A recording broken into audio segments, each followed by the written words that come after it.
Hello and welcome to another manga spotlight. This is Tokyo Demon Bride Story, a series by Nakama Tadaichi. It is in Weekly Shonen Jump. It replaced either Ayashimon or Earthchild. I don't remember which one, but yeah, both of those series ended up getting canceled. Both of those series were ones that I did videos for. Earthchild ended up kind of being a disappointment after a while. Ayashimon, though, that series was so good. It didn't deserve to get canceled, but it did. And yeah, so in its place, we got Tokyo Demon Bride Story. It is a monster girl action romance. It's actually not that bad. The premise: 10 years ago, a young Jinta promised to marry a certain girl. And now that he's all grown up, a wacky Oni girl shows up at his door.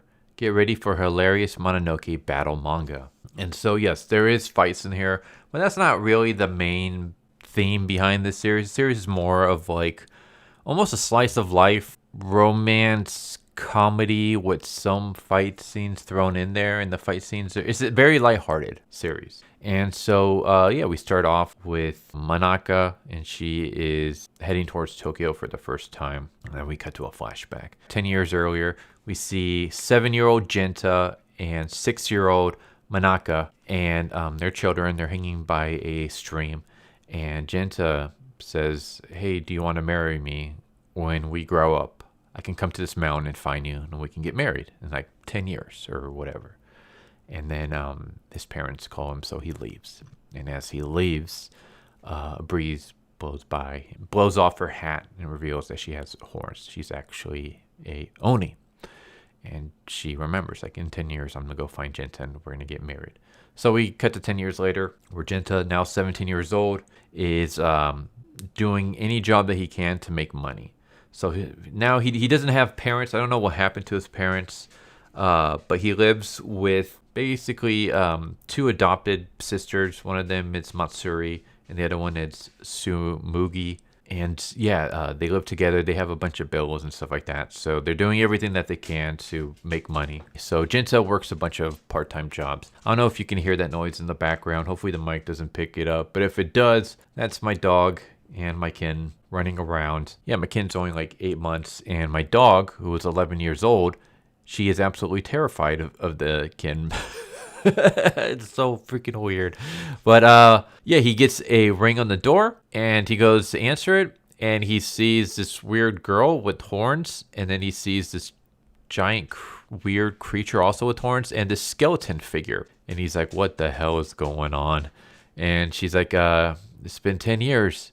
And he's like, "All right." He closed the door. He's like, "I gotta be dreaming. What the hell is this?" When all of a sudden a sword slices through his door and enters. And Manaka is like, "Finally we meet again, Sir Jinta. It's been 10 years. I've admired you from the shadows." And he's just kind of like, I don't know who this girl is, but he allows her to come in anyways. And as she enters, there's this talisman up above the door that ends up burning out. She explains, like, 10 years ago you promised to marry me. If there's any other girls buzzing about, I'm going to have to slay her. And he's like, "I have no idea who this girl is. I have no idea what the hell she's talking about marriage. I'll just entertain her for a little while, and then that's kind of it." But yeah, unnoticed to him, there's a bunch of like demons above. They're kind of like witnessing this. The demons are here from Manaka, so they're not evil or anything like that. But he's like, "I got to go to work." So he goes, and after work, he's hanging out with his sister, and he's kind of telling his sister about this weird girl who showed up with a sword, and I think she might be into cosplay. I have no idea who the hell she is. And then he sees her, and she's staring at Jinta and this girl, and she gets pissed off because she thinks that Jinta has moved on with another woman. And she calms down when she finds out that's just Jinta's sister. But before she does, she like threatens to slay her. But yeah, she tells him that she's gonna have to hang around him. Basically, he has some kind of weird power, or he gives off like this weird pheromones. Basically, she says that there's spirits that were possessing you, Jinta. They're more like germs or bugs. Your blood attracts spirits. Since ancient times, your kind have been called sacred bloods. There is this powerful charm in your house to keep you safe, but now the charm has worn off. And so because of that, spirits are going to be coming for you. But I have the power to hold them off. So, in fact, that's how I was able to find you. I was able to find you by tracing your sacred blood. Yeah, we have a contract that we're going to get married. And Again, Jinta's like, you're a stranger. I've never seen you before in my life. But yeah, he's walking out with her one night when all of a sudden they get attacked by this wave of water that throws her into a river. And she can't swim, so she's drowning. And as he dives in to save her, he has a flashback and he remembers that one day during summer break, he got lost in the mountains and he saw this girl who was drowned in the river. And he pulled her out and he gave her CPR, and that was Manaka. And since then, they hanged out for a bit, and he remembers meeting her. He remembers the promise. She's happy that he remembers. And then, yeah, they get attacked by this frog girl named Kuroru. And Kuroru is freaking awesome. I love her. She is the best. So, yeah, we get a fight scene.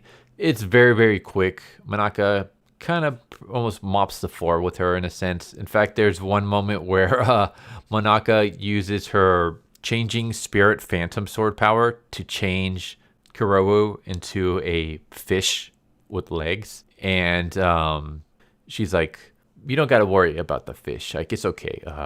It's a codfish now. It doesn't remember its previous life. And Kuroru was like, please kill me. And it's like, no way, it definitely remembers.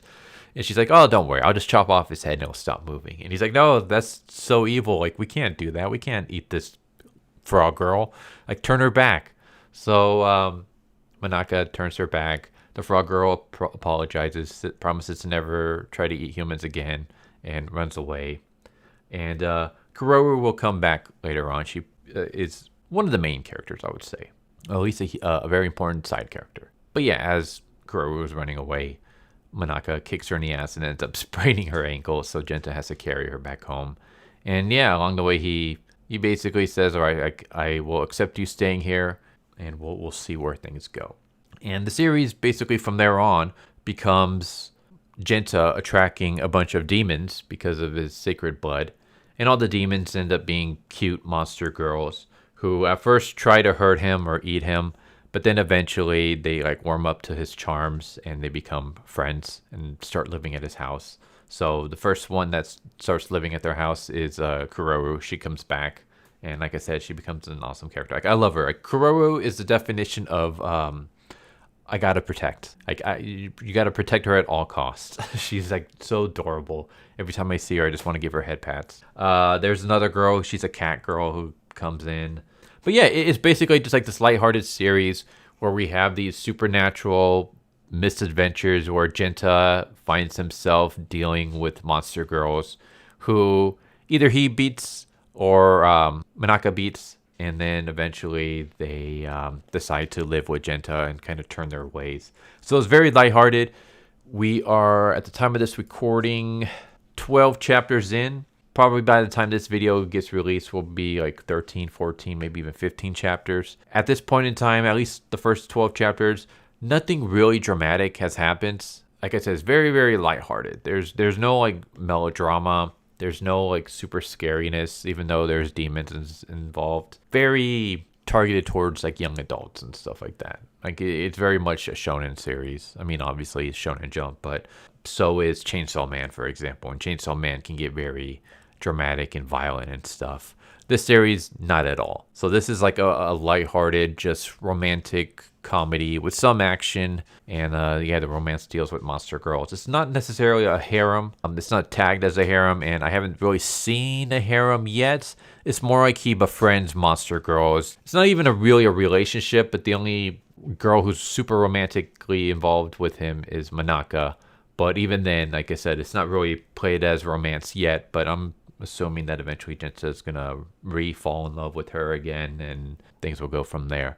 But yeah, it's basically just Manaka also becoming very, what's the word? It's not yandere, because yandere is basically, if I can't have him, no one can have him kind of situation. And that's not what it is like here. And instead, it's more like, no one else can have Jinta but me. Anyone who tries to get involved with Jinta, I'm going to kill them. That's how Manaka pretty much comes across. Like, she's very much the jealous, possessive type. She won't let any of the girls get involved, but of course the girls either do it to tease her or they're not trying to get involved, but any kind of nice interaction between a girl and Jinta she sees as like a threat to her claim.